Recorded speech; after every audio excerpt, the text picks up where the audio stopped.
Hi everyone, আজকে প্রায় এক উইক পর ভিডিও দেওয়ার জন্য আমি ফার্স্টেই সরি চেয়ে নিচ্ছি। এদিক ওদিক বিভিন্ন কাজে আটকে গিয়ে একদম ভিডিও এডিট করার টাইম পাচ্ছিলাম না। অফিস প্রচণ্ড বিজি যাচ্ছে জাস্ট। যাই হোক, লাস্ট উইক টুনা মাছের কাবাবস বানিয়েছিলাম, আজকে সেই রেসিপিটাই শেয়ার করে নিচ্ছি তোমাদের সাথে। এখানে ক্যান্ড টুনা পাওয়া যায়, কস্কো থেকে নিয়ে এসেছিলাম, জলের মধ্যে থাকে।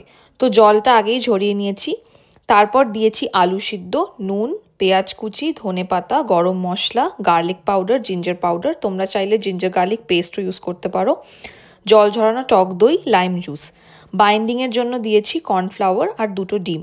এই সব কিছু এবার ভালো করে মেখে নিয়েছি, তারপর অল্প পোর্শন করে নিয়ে এরকম চ্যাপ্টা টাইপের শেপ করে নিয়েছি। এবার বাইরের কোটিংটা যেরকম খুশি করা যায়। আমি ফার্স্টে ব্রেড ক্রাম্বস দিয়ে তারপর ডিম দিয়েছি। অনেকে আরেকবারও ব্রেড ক্রাম্বস দেয়, আমি সেটা আর করিনি। এবার কাবাবগুলো এয়ার ফ্রায়ারে 400 ডিগ্রি ফারেনহাইটে 15 মিনিটসের জন্য দিয়েছিলাম। ব্যাস রেডি গরম গরম টুনা কাবাব। আমি কিন্তু এক ড্রপ তেলও ইউজ করিনি, না দিয়েছি ঘি, না দিয়েছি বাটার।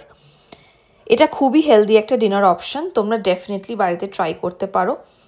এয়ার ফ্রায়ারে না করে এটা ওভেনেও করা যায়, বাট আমি এয়ার ফ্রায়ার পছন্দ করি, তাই অলওয়েজ এয়ার ফ্রায়ারই প্রেফার করি। যাই হোক, ভিডিওটা আজকের জন্য এইটুকুই। ভালো লাগলে আমার চ্যানেল সাবস্ক্রাইব করে দিও।